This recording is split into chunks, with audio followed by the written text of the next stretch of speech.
in addressing our greenhouse gas emissions with the public transit that we have today? Hey, Cora, that's a great question. We absolutely have to do more to reduce transportation greenhouse gas emissions. In most years, transportation is the largest source of greenhouse gas emissions, and you know, and I know that we can do better. Our transit systems are one critical part of the solution by helping people move more efficiently. And if you're in the central Puget Sound, if you're in Seattle, you know that light rail is completely carbon free. The electricity it uses is carbon free, and it's a great way to move around while reducing our emissions. I love the idea of green streets. The details of that are more things that our local governments, our cities and our counties will consider. The state is predominantly a funding partner in helping advance these kinds of initiatives. I've had a chance to see some of these amazing transit systems around the world that include that green infrastructure in those green streets. I think that's a wonderful vision here, and we need to work with folks like the new Seattle mayor and the Seattle City Council, other decision makers locally, to build the vision from the ground up to make those kind of investments. A great question. Thanks for bringing it up, and let's get it done.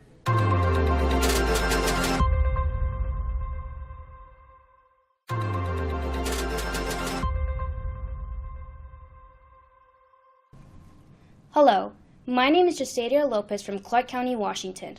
This year, the legislature has introduced bills like the Shelter Not Penalties Act to combat the criminalization of the houseless by establishing statewide standards and limits on regulations in terms of public spaces. What legislation will you support and hope to pass that protects the most vulnerable while still focusing on solutions to the heart of this crisis: affordability and housing? Thank you so much for that question. I really appreciate it. And I think people who are experiencing homelessness, they need to be treated with compassion. They need to be treated with dignity. We have seniors, people, veterans, people who are experiencing homelessness, and we need to make sure that they're treated fairly, compassionately. I think from my perspective, we're here in Olympia, we seem to be putting a lot of rules and regulations into place that kind of limit what local jurisdictions can do. And I think that's a little bit of a mistake on Olympia's part.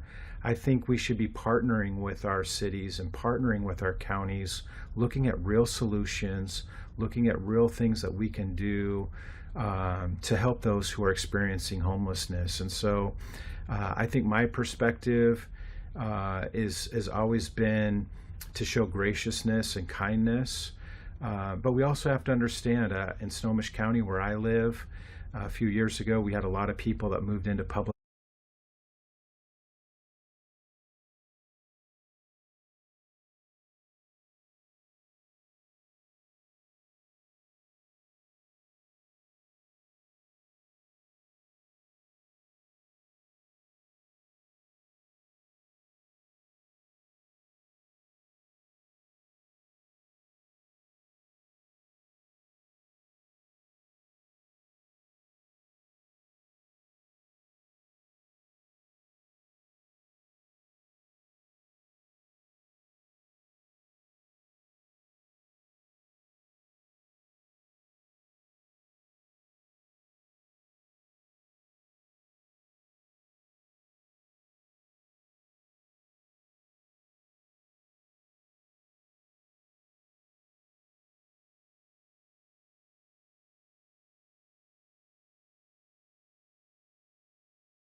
The audio is not going through, we're gonna have to restart the written conference. So you were great though.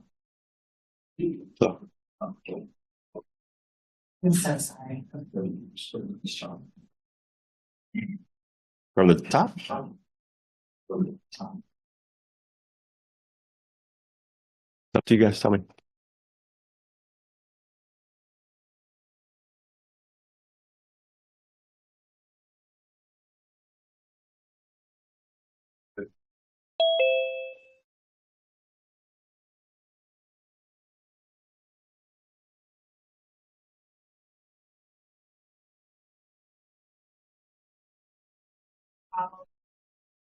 The audio is not going through, we're gonna have to restart the written conference. So you were great though.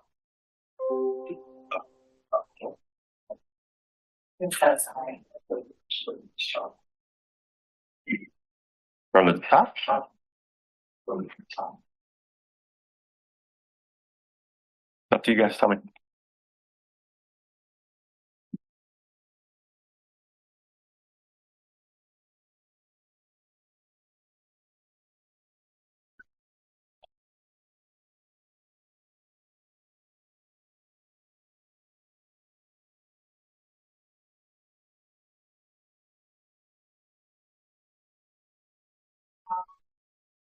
The audio is not going through, we're gonna have to restart the written conference. So you were great though.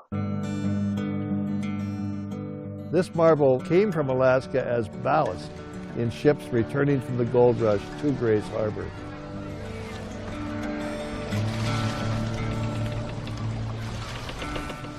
The murals, the beautiful gas lamps have been electrified, and the incredible stained glass up in the dome.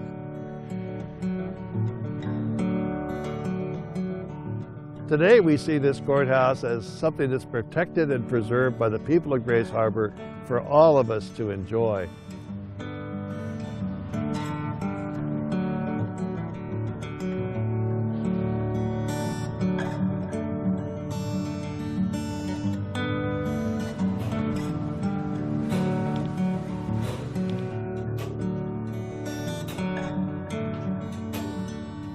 This building is almost beyond belief, and it truly is one of my favorite places.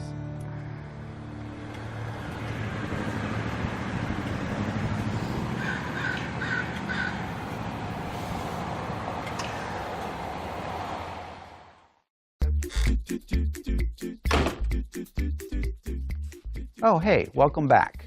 If your bill got out of policy committee, the most common next step is the fiscal committee.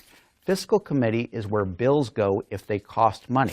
Now, we are in the short session, but anything that costs money still probably goes to a fiscal committee. The fiscal committees can be the Ways and Means Committee in the Senate, the Appropriations Committee in the House, the Capital Budget Committee in the House, and the Transportation Committees in both chambers. Those are the fiscal committees.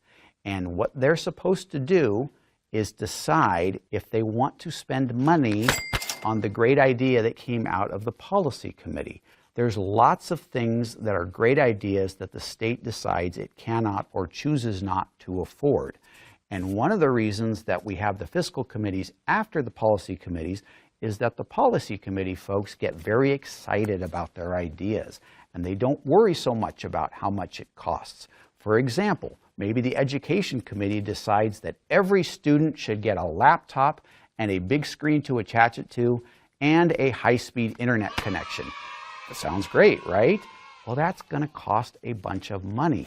So they may pass it out of the policy committee, and then it would go to the fiscal committee, and the fiscal committee would say, this is a great idea, but it's going to cost $1 billion that we don't have right now. So maybe we're not going to do all of that, or maybe we're just going to do part of that, or maybe we're not going to do any of that. All of those are possibilities in the fiscal committee. But they'd have to decide not just what to spend current money on, they also have to decide how to raise money, raising money through fees or taxes, because that's how the legislature gets its money, is with fees and taxes. And they can raise or lower those as they see fit, and they commonly do. They can decide, you know what, this is such a good idea that we're going to do it, and we're going to fund it with a fee. It's very common, and you may not think of this, that a lot of the groups that want the idea are actually okay with the fee. For example, maybe you have fishermen that want improvements to a dock, and they say, we want the state to take care of all these docks, and we're willing to pay $5 docking fees every time we bring a boat there and use that money to build a dock. That's very common. You might not think that anybody would come in and say, hey, please raise my taxes. But it actually does happen, and that's a common example of how it happens. But one way or another, everything has got to be paid for. Unlike another Washington where they can print money and they can run deficits, our state cannot do that. Our budget must balance. Everything we spend must be accounted for and paid for, and that happens in the fiscal committees. So if you got a great idea, make sure you got a way to pay for it. Because if you don't, you're going to run into trouble with them.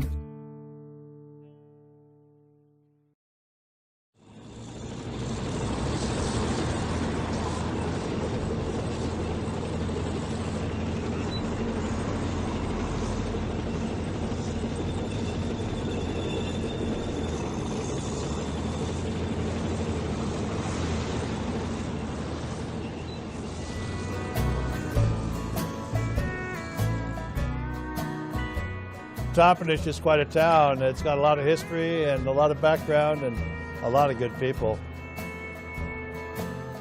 This is my friend Fred Oldfield, and one of Washington State's most famous artists.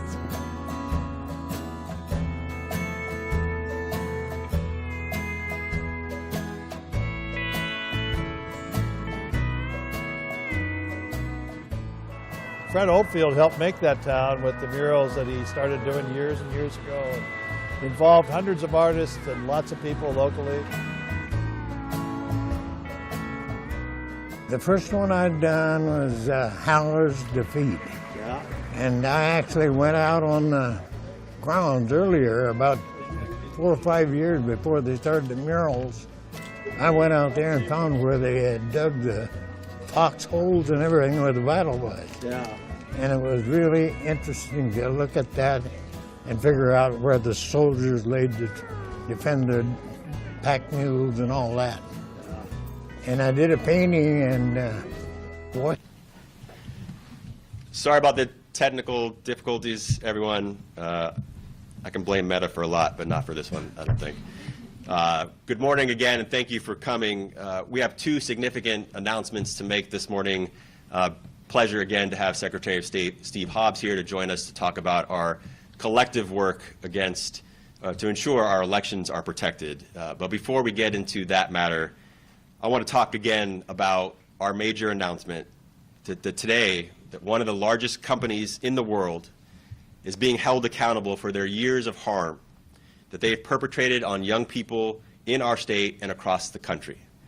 In a resolution of one of the most important consumer protections and cases in history, Meta will pay up to $17 billion to 46 states for misleading families and young people and the entire public about the harm and damage being done to our children who are addicted to Facebook and Instagram. Just as important as the financial resolution, there are a number of important limitations that Meta is now going to be stuck with that will ensure that our children are protected from further harm. But this is the largest consumer protection settlement that state attorney generals have ever achieved against a single company. And Washington State will receive up to nearly $339 million from this settlement. Much of that money is guaranteed, and the money is also dependent on similar agreements with other large social media companies, YouTube, TikTok, and Snap, to make sure that their platforms are also safe for our children. Social media companies have stolen countless hours of our kids' lives, crowding out sleep and exercise, in-person connection, and learning at school. These platforms have exposed our children to explicit content, allowing them to be contacted and harmed by adults who are predators. They have damaged our children's sense of self-worth with beauty filters and constant social media comparisons. And Meta knew about these harms. They knew about these harms, and they did not stop what they were doing. Instead, they were dishonest about the harm that they were causing and obstructed efforts sometimes by their own workers, to address these issues. They did this because Meta was more concerned about their profits than the safety of our kids. Over the past few years, while we were pressing this case and moving forward with this litigation, we were also moving with the legislature to pass the Protect Washington Children's Online Act in Olympia. But Meta pushed back hard, claiming to legislators and leaders in Olympia that the changes and reforms that we sought were impossible. But this settlement proves that that was a lie. Indeed, in many ways, this settlement provides Washingtonians with even greater protections than we could have achieved from that law. Today's settlement represents a major step forward to fundamentally transform how the social media industry operates, how they design products for our kids and teens. More than anything else, it proves that change can happen. In the coming days, we will be working with state lawmakers to determine how to use the funds from Meta to address these harms caused by social media. I want to say again that I'm so proud of our team that worked on this case and all of the people that helped us get to this moment.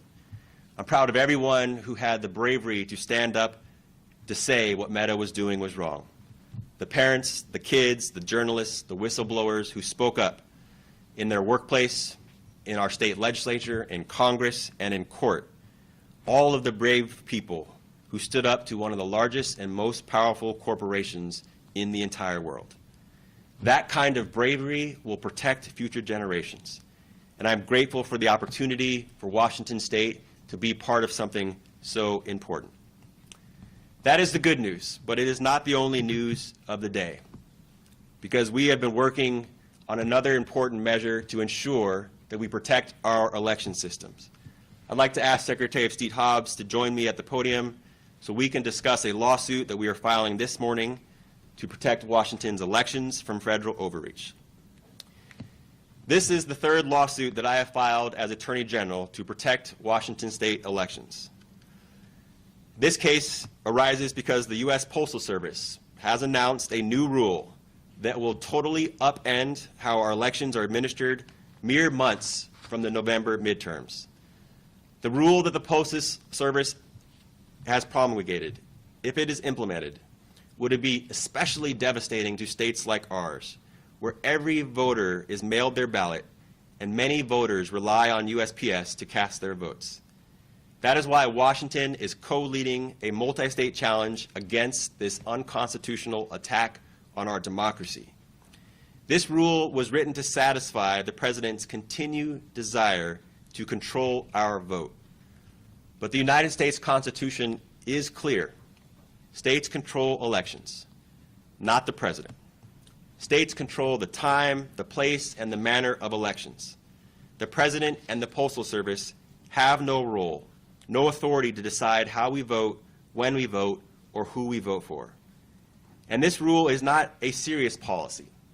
It is illegal, it is costly, and it is, frankly, impossible to implement. The rule demands that state election officials give the federal government list of voters, including personally identifying information, as well as unique barcodes tied to each voter. The Postal Service would then effectively control who gets a ballot and who does not. This rule is designed to bury mail voting in red tape and to create choke points and bottlenecks so that mail ballots are delayed or not sent at all. Indeed, the rule would require Washington to change all of our ballot envelopes for over 5.1 million voters and require USPS's approval on those envelopes before we could even begin mailing ballots. State and local election officials would need to bring each ballot to a USPS facility where their new federal barcodes would be individually scanned. In fact, the Postal Service itself estimates that scanning will take about a minute per ballot. This is their own estimation, a minute per ballot. And if that was accurate, it would take a cumulative 9.5 years of postal workers' time to process the ballots for Washington's 5 million registered voters. And that's just to get them into the mail. Local election officials would then need to stay at the post office while this lengthy process takes place. Even if this was logistically possible, and it is not, USPS does not have the legal authority to decide which ballots to mail or to not to mail. And the President does not have the legal authority to make that decision either. In Washington, we've had mail-in voting since 1983, and we've almost exclusively voted by mail since 2011. Our elections have run smoothly through multiple administrations.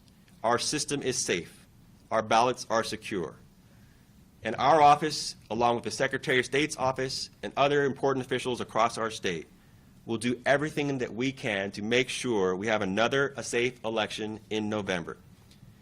The President's challenges to our elections strike at something fundamental to our democracy, and we have come too far to not fight back. The more they try to take away your right to vote, to make it harder and more confusing, the more we must show up and demand the right to vote. And I urge Washingtonians to make plans now to vote early when they get their ballots. Voting is one way that we make our voices heard in this country. It is perhaps the most important way. Do not let the President's fear-mongering take away your voice, no matter who you are voting for. With that, I would like to turn to Secretary of State Hobbs to say more words. Thank you, sir. Thank you, Attorney General Brown. Just put this in perspective. In 3 months, we have our election. In 6 weeks, we mail our ballots.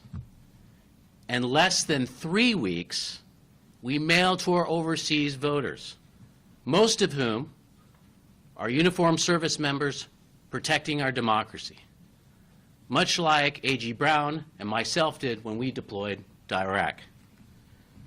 This is a time when the federal government needs to support us, during this time defending against cyber and influencing operation from nation-state actors. This is also the time where the federal government helps us build confidence with the voters by informing them how elections are ran and encouraging them to vote. This happened even during the first Trump administration. But instead, this administration has been focused on dismantling our constitutional right to run elections in this state. And I'm proud to stand next to the Attorney General to fight this administration every day. Now, many of you are probably wondering what would happen if this rule actually goes into effect. However, I do want to state that we have confidence that this next suit will hold. But if it does not, luckily this state is pretty resilient in terms of its elections. For example, the rule states that there must be a barcode on the envelope, both incoming and outgoing. We do not have the capability to do outgoing ballots at this time. All the counties have printed their ballots, and it would be next to impossible to get new ballots printed. However, we do have drop boxes, and 70% of Washingtonians have been using those drop boxes, and we would encourage them, if this rule is in place, to use the drop box. We are also working with our counties to see if we can provide them with extra drop boxes and any support that we can provide them. There's also the operational problem with this. They request that we give them the voter database, the list. Now, if this rule goes in place, we'll give them the public list. We're not going to give them the private information. But the problem is we update the list by a minute-by-minute basis. There's no conversation or discussion on how they're going to update their list. Also, we have 2,000 voters who are under the address confidentiality program, who are victims of domestic violence, that need to be protected. Are they going to protect them? These are the questions that we have no answers for. But I feel that this lawsuit, new one, will be in place and it'll hold. But I want Washingtonians and voters to know that we do have plans in case they do not. Thank you, Secretary Hobbs. And with that, happy to entertain any questions. What should voters be prepared for this November? Do you anticipate they'll be able to vote as usual, or do you think things are going to change by the time this election rolls around? So I feel very confident that the AG and his team is going to get this suit in there so that we can continue on with what we're doing. Feel very confident about that. However, again, we have the system in place where when the voter receives the ballot, and let's say this rule's in place, and we're not going to be able to meet the requirement for the return ballot. So we would encourage the voters to take it to a drop box. Luckily, again, over 70% of Washingtonians use a drop box, and we would encourage that. Republican leaders in the state say that you're not handing over the list to the administration for political posturing, that if you handed over the list, we wouldn't have any issues with our elections. How do you respond? Well, my response to that is that this is not a Democrat versus Republican thing, because several Republican states have fought against the president on this very issue. Look, I have no problem handing over the public list to the Department of Justice, though I have no idea why they would want it, because they don't administer elections. But we're not going to give them the private information. Also, it's unconstitutional to do so. 24 cases have been dismissed by the courts, and we feel confident that our case will be dismissed. We're just waiting for the judge to make the ruling on this. It's also against the Privacy Act of the United States. It was passed in the 70s. So do they want me to violate the Constitution or the Privacy Act, or both? We're not going to do that, and we're not going to hand it over. Let me add something. I think what Secretary Hobbs said is really important. The demands for voter lists is not unique to Washington. It has been made across the country, that they have demanded personal identifying voter information from secretaries of states across the state. Many states, Republican secretaries of states, have said no, because it is illegal under both U.S. law and many state laws. Our state law does not allow Secretary Hobbs and the state to comply with what the president has demanded. In every single one of those cases where they have made this request and DOJ has sued a state, they have lost. 24 and counting. Every single time they have lost.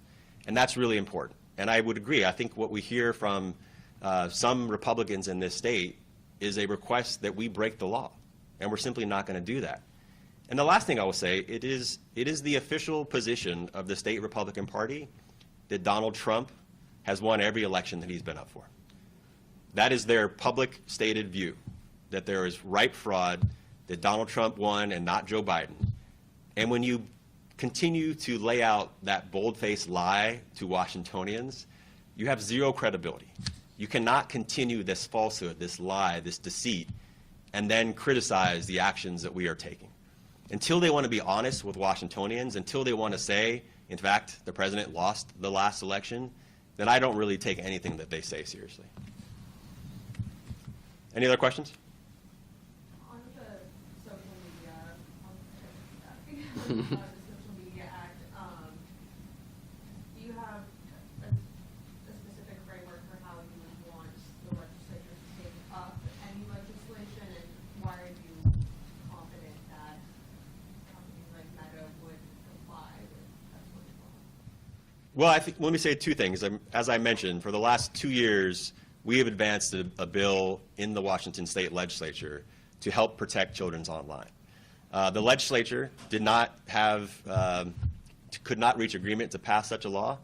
But the good thing about this case, the case that we were a part of, that we settled today with Meta, is it includes many of the exact same injunctive terms that we were pushing for as a policy matter.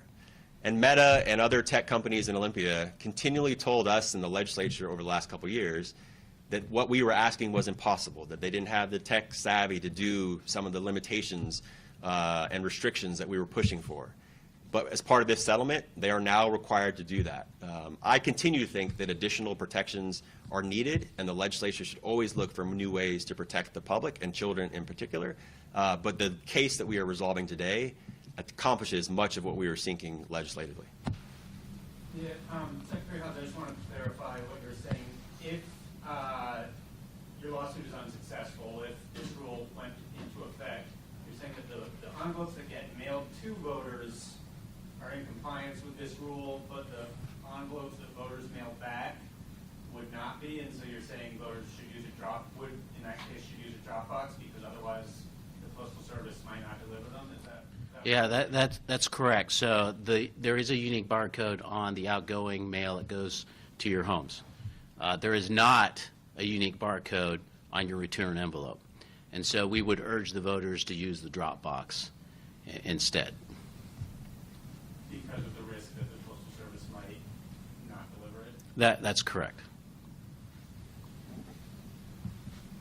Andrew? Do we know how the proposed rule would affect prepaid postage on ballot return envelopes? Because right now you don't put a stamp to return your ballot, but if Postal Service changes the rules on us, does that effectively mean you just can't return through the Postal Service? So my understanding is it didn't address the prepaid postage. But obviously, these are the things that we're going to have to discuss because a lot of it, Andrew, there's a lot of missing information that's in there. Obviously, if we completely fail, which I don't believe that, we will ask the Postal Service if there's any way that we can be granted a waiver during this particular time. Because the other part of this is they want us to throw away, destroy the non-compliant envelopes. So that doesn't help us at all. It's a big waste of taxpayer dollars. Is there a timeline for a hearing on this? We're going to ask the court for a hearing as soon as possible. So we filed the case today in conjunction with many other states in Massachusetts, and we think resolution is needed as quickly as possible. Anyone else? All right, thank you everyone for coming both times this morning. Thank you very much. That was great. Yeah.